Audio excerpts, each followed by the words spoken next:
Fala, nação rubro-negra. O Flamengo em Foco tá no ar com mais um vídeo cheio de informações exclusivas e novidades quentíssimas do Mengão. Antes de começarmos, já deixa o like, se inscreve no canal e ativa o sininho para não perder nenhuma notícia, nenhuma bomba e nenhuma atualização do mais querido. E atenção! Todo mundo que se inscrever no canal e comentar aqui embaixo o nome e a cidade de onde está assistindo vai estar automaticamente participando do sorteio de uma camisa oficial do Flamengo. Então já se inscreve agora, comenta seu nome e sua cidade e você pode ser o próximo torcedor a vestir o manto. Agora bora direto para as notícias. Bastidores em ebulição. A relação entre Flamengo e Cruzeiro atravessa um novo momento de atrito, expondo divergências profundas de método, timing e estratégia. O mais recente impasse, envolvendo Caio Jorge, não foi um episódio isolado, mas o ápice de uma sequência de negociações turbulentas que já delineiam um padrão desconfortável para os dois lados. A tentativa de levar Caio Jorge ao Rio de Janeiro avançou por um canal direto entre Bap e Pedrinho, sem a participação de executivos de futebol. Esse formato, pensado para ganhar velocidade e evitar vazamentos, acabou intensificando as suscetibilidades pessoais, onde cada gesto passou a ser interpretado como mensagem política. O Flamengo aguardava o encontro formal do clube mineiro com o atleta para subir a oferta acima de 30 milhões de euros, algo que sinalizaria convicção total no projeto esportivo. Em vez disso, viu as conversas serem encerradas abruptamente. Nos bastidores, o ponto mais sensível foi a aproximação rubro-negra ao jogador antes de um alinhamento final entre os clubes.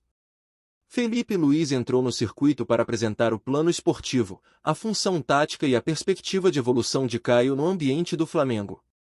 O contato, que para a diretoria carioca representava transparência de projeto e construção de confiança, foi percebido pelo Cruzeiro como interferência indevida em uma negociação ainda em curso.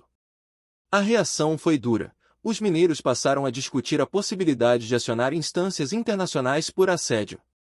Esse tensionamento não nasceu agora. A primeira colisão entre os mandatários remonta ao caso de Fabrício Bruno, ainda no início da gestão de Bap, quando a forma de pagamento virou uma pedra no caminho. O Cruzeiro defendia parcelamento escalonado, o Flamengo exigia quitação à vista ou garantias bancárias consistentes. Sob a ótica financeira, os rubro-negros buscavam mitigar risco de inadimplência e proteger fluxo de caixa em um cenário de múltiplas frentes competitivas. Para os mineiros, a rigidez foi lida como falta de confiança, afetando a atmosfera entre as partes. Em outra frente, uma proposta envolvendo Luiz Araújo e Matheus Pereira adicionou ruído. O Flamengo divulgou ter recebido uma oferta que não evoluiu, o Cruzeiro sustentou que tudo partiu de um intermediário sem mandato claro. A divergência sobre a origem e formalidade da tratativa revelou um problema recorrente: diferentes versões de um mesmo processo, alimentadas por interlocutores paralelos, minam a credibilidade das mesas de negociação e deixam cicatrizes. O caso de Matheus Gonçalves aprofundou o desgaste. Bap e Pedrinho alinharam a transferência para Belo Horizonte, com um acordo em torno de 3,5 milhões de euros por metade dos direitos econômicos. A reviravolta veio quando o Flamengo recuou, alegando reavaliação estratégica e impacto no planejamento interno. A mudança de rota pegou o atleta de surpresa e cristalizou, para o Cruzeiro, a percepção de que o parceiro estava pouco previsível nos momentos decisivos. O desfecho com o jogador seguindo para o Al-Ahly fechou o ciclo com sabor amargo. A essa altura, Pedrinho definiu internamente um novo protocolo: não haveria facilidades adicionais para acordos com o Flamengo. Essa diretriz, mais política que operacional, comunicava ao mercado uma postura de endurecimento. Sempre que relações se institucionalizam pelo viés da resistência, cada proposta passa a carregar o peso de episódios anteriores, tornando concessões raras e margens de negociação mais estreitas. No capítulo sobre Matheus Cunha, o atrito voltou ao foco. Com o goleiro já comprometido com pré-contrato em Belo Horizonte, cogitou-se uma liberação antecipada. O Flamengo desistiu de avançar sem reposição adequada, mantendo o atleta no elenco até o fim do compromisso vigente. Em termos de gestão de risco, a decisão faz sentido: um clube com calendário denso não pode fragilizar posição crítica.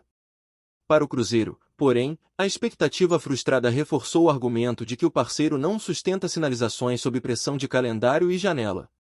Ao se observar o mosaico completo, emerge um padrão: divergências de governança, aversão a risco financeiro, agendas descoordenadas e uma disputa por narrativa pública. Enquanto o Flamengo aposta em controle, garantias e alinhamento técnico para cada ativo, o Cruzeiro exige previsibilidade, compromisso com prazos e respeito estrito à liturgia ou tolerável. Do lado esportivo, a disputa por nomes como Caio Jorge, Matheus Gonçalves e a gestão de goleiros ilustra uma janela de transferências marcada por competição agressiva e margem estreita de erro.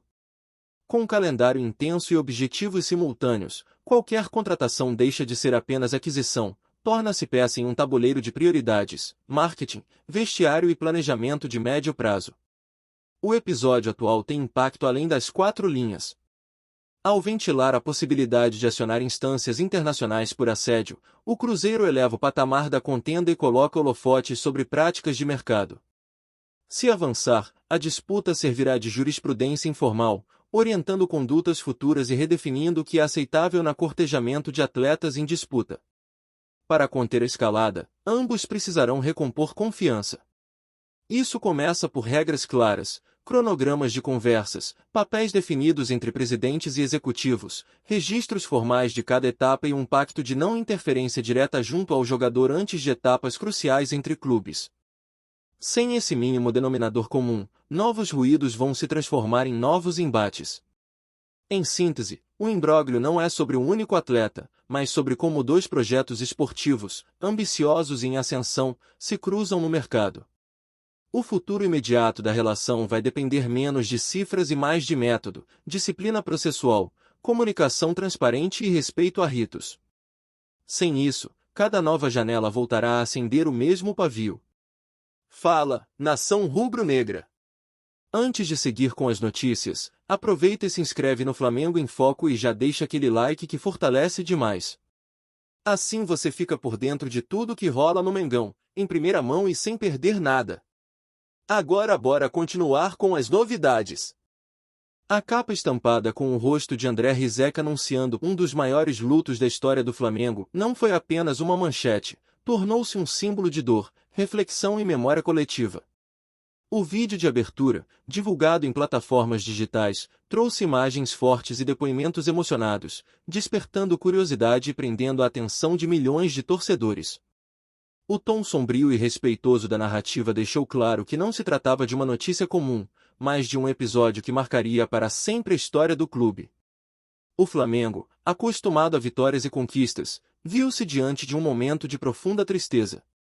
A tragédia que se abateu sobre o clube não foi apenas esportiva, mas humana, atingindo em cheio o coração de sua torcida apaixonada.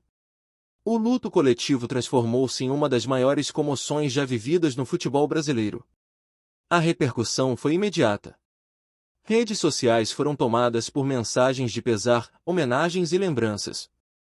Torcedores de todas as idades compartilharam suas histórias pessoais ligadas ao Flamengo, reforçando a ideia de que o clube é muito mais do que um time, é parte da identidade cultural de milhões de brasileiros. A imprensa esportiva dedicou horas de cobertura ao tema. Programas de televisão, rádios e portais digitais abriram espaço para entrevistas com ex-jogadores, dirigentes e torcedores, todos tentando traduzir em palavras a dimensão da dor que se espalhou pelo país. O tom era unânime. Tratava-se de um dos maiores lutos da história rubro-negra. André Rizek, na capa que viralizou, simbolizou a gravidade do momento.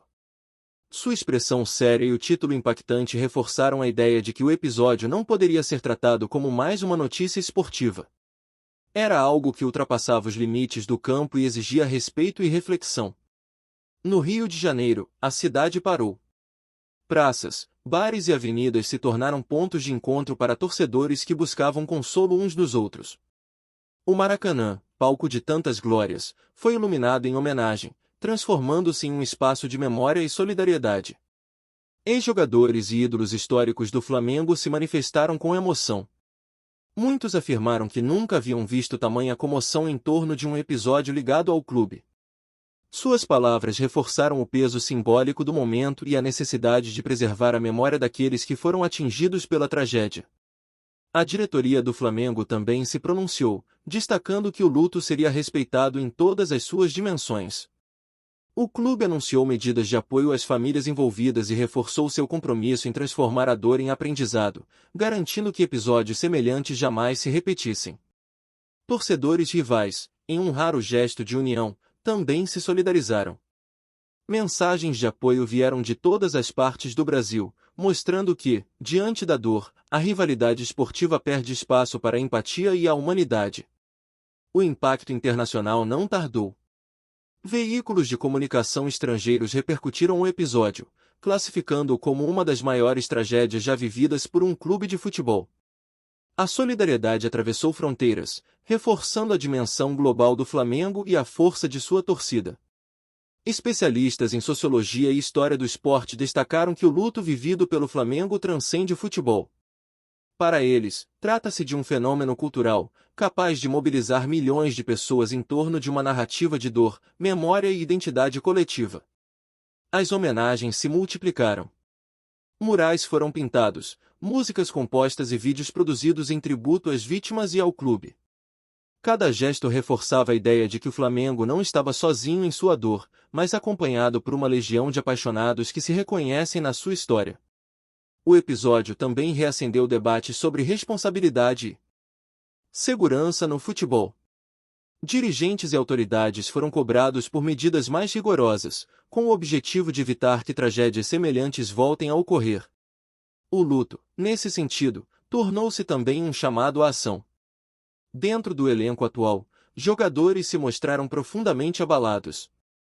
Muitos declararam que vestir a camisa do Flamengo, a partir daquele momento, carregaria ainda mais responsabilidade.